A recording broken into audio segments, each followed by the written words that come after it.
नमस्कार दोस्तों, मैं विक्रम सिंह राठौड़ आपके अपने इस YouTube चैनल इंग्लिश कैबिन में हार्दिक स्वागत करता हूं। दोस्तों, आज पार्ट 3 के वीडियो के अंदर मैं आपके लिए एक और खूबसूरत पैराग्राफ लेकर आया हूं और इसके अंदर जितने भी नए नए वर्ड्स है उनकी मीनिंग को जानने की कोशिश करेंगे और इसके अंदर जितने सेंटेंस है उनको भी समझने की कोशिश करेंगे। तो आपके समय को बर्बाद किए बिना हम जल्दी से इसका ट्रांसलेशन करके इसको समझने की कोशिश करते हैं। So let's start now.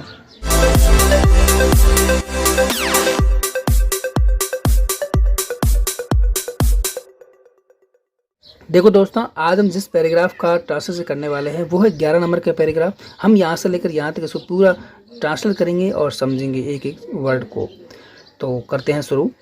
We also यानी कि हम भी विजिटेड गए अलॉन्ग यानी साथ में द बैक वाटर्स यानी बैक वाटर्स के साथ में ऑफ मालाबार। ठीक है, यानी कि मालाबार के बैक वाटर के साथ हम भी गए। ठीक है, अब इसकी पूरी मीनिंग बता रहा हूँ। बैक वाटर्स का मतलब होता है अप्रवासी। अप्रवासी किसे कहते हैं आपको पता है? अप्रवासी का मतलब होता है कि कोई लोग होते हैं यानी कि जो एक स्थान से दूसरे स्थान पर जाकर बैठते हैं जहां उनकी नागरिकता नहीं होती है, उन्हें अप्रवासी कहते हैं। ठीक है, अलॉन्ग का मतलब होता है साथ में। ठीक है, विजिटेड का मतलब गए थे, ऑल्सो का मतलब है भी, और वी का मतलब हम। ठीक है, और जो मालाबार कोई पर्टिकुलर जगह का नाम है। ठीक है, तो यहाँ से हो गया, पूरा क्लियर हो गया कि हम मालाबार के कुछ बैक वाटर्स यानी जो अप्रवासियों के साथ गए थे। आगे देखो, सम ऑफ द टाउन्स यानी कि कुछ टाउन्स। सम का मतलब कुछ, ऑफ द टाउन्स कस्बे, टाउन्स का मतलब कस्बे। तो कुछ कस्बे इनहेबिटेड का मतलब होता है बसे हुए। ठीक है, चीफली यानी कि अधिकतर, चीफली का मतलब अधिकतर या मुख्यतः या विशेषतः, कुछ कस्बे तो बसे हुए थे मुख्यतः, बाय यानी द्वारा, क्रिश्चियंस के द्वारा बसे हुए थे। ठीक है, तो कुछ कस्बे थे वो बसे हुए थे, अधिकतर जो कस्बे थे वो क्रिश्चियंस लोगों द्वारा यानी ईसाई, क्रिश्चियंस का मतलब है ईसाइयों द्वारा बसे हुए थे। अगर यहाँ पर एस नहीं होता तो ईसाई होता, एस लगने से ईसाइयों हो गया। ठीक है, बिलोंगिंग, जो ईसाई थे वो बिलोंगिंग यानी संबंध रखते थे टू द सीरियन चर्चेज यानी सीरियन चर्चों से वो संबंध रखते थे। ठीक है, तो यहाँ तक आपका पूरा क्लियर हो गया। यहाँ से लेकर यहाँ तक, जो यहाँ से लेकर और यहाँ से जो पूरा जो ये बनता है वो ये है कि कुछ टाउन्स यानी कस्बे थे वो बसे हुए थे जो सीरियन चर्चों से संबंध रखने वाले जो ईसाई थे उनके द्वारा, और उनके ही लोग वहाँ रहते थे। ठीक है, तो यहाँ तक क्लियर। आगे देखो, फ्यू पीपल रियलाइज, कुछ, फ्यू का मतलब कुछ पीपल या लोग, रियलाइज ने समझ में आया, एहसास हुआ, कुछ लोगों को समझ में आया, एहसास हुआ, दैट की क्रिश्चियनिटी यानी कि ईसाई धर्म केम टू इंडिया, ये इंडिया आया, एज अर्ली जल्दी ही, एज द फर्स्ट सेंचुरी यानी कि पहली शताब्दी, आफ्टर क्रिस्ट यानी ईसा मसीह के बाद। तो पूरे का मतलब ये हुआ कि ईसा मसीह के बाद पहली ही शताब्दी में जो क्रिश्चियंस यानी कि ईसाई धर्म था वो जल्दी ही आ गया था। ठीक है, इसके सेंचुरी का मतलब शताब्दी हो गया, अर्ली का मतलब जल्दी हो गया। ठीक है, और लॉन्ग बिफोर ये आगे आगे का है।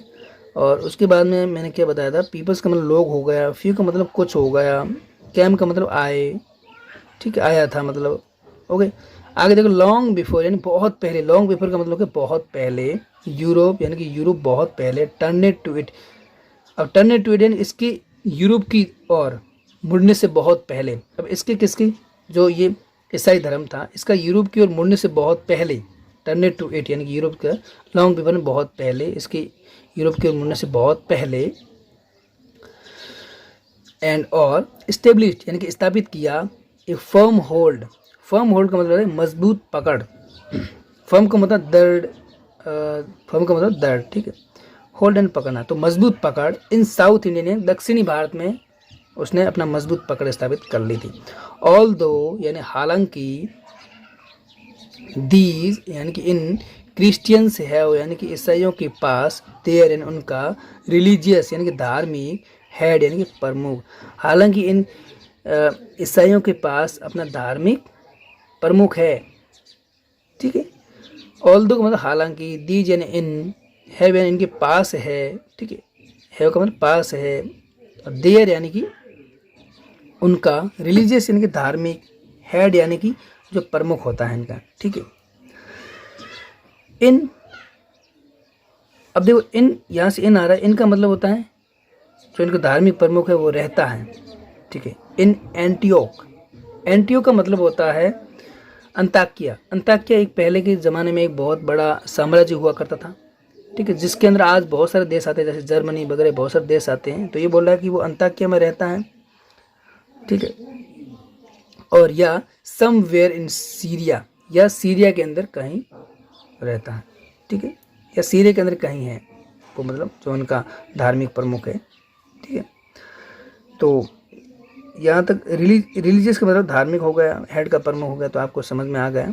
देखो आगे देयर क्रिश्चियनिटी, देयर क्रिश्चियनिटी का मतलब होता है कि उनकी जो ये ईसाई धर्म इज यानी है प्रैक्टिकली यानी कि व्यवहारिक रूप से, इंडिजिनस यानी कि स्वदेशी, उनका जो ईसाई धर्म है वो व्यवहारिक रूप से स्वदेशी है, ठीक है। And has few outside contact, और यानी कि और हैज़ यानी है कुछ, फ्यू का मतलब कुछ, आउटसाइड बाहरी, कॉन्टैक्ट संपर्क, और कुछ बाहरी संपर्क हैं, ठीक है। तो यहाँ से यहाँ तक समझ में आ गया। देखो प्रैक्टिकली का मतलब होता है व्यवहारिक रूप से या मुख्य रूप से, इंडिजिनस का मतलब होता है स्वदेशी, ओके। फ्यू का मतलब होता है कुछ, आउटसाइड बाहरी, कॉन्टैक्ट संपर्क, ठीक है।